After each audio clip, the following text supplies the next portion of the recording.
The next thing I want to say about Fear and Trembling deals with its author. Looking at the title page, we note that the author is listed as Johannes de Silentio, John the Silent.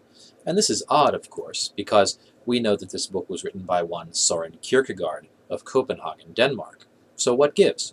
If you've not read any of Kierkegaard's works before, you should know that he almost always writes pseudonymously. That is, he uses pseudonyms or false names to attach to his different works.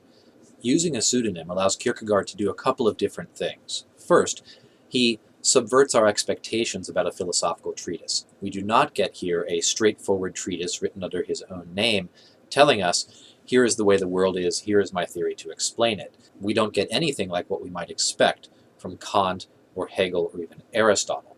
Instead, we get something much more akin to a play by Shakespeare, where the author creates a character or a persona and has that persona move about doing different things. So when we are told that John the Silent is ignorant of some fact or is suspicious about some fact, this may or may not be the point of view that Kierkegaard himself as the author is taking. So we have the possibility of some difference between the character's knowledge and actions and the author's knowledge and actions. So we're automatically, in reading this work, engaging in a kind of literary project of trying to unlock what the author's true views are that he's trying to communicate to us. Some of you may recognize that we're in a similar kind of position with respect to Socrates and his appearance in Plato's dialogue, separating the author from the character. Using a persona like John the Silent also opens up some possibilities for irony, where we may find the character John doing and saying things which reveal a meaning to us which may not be directly intended by the character John.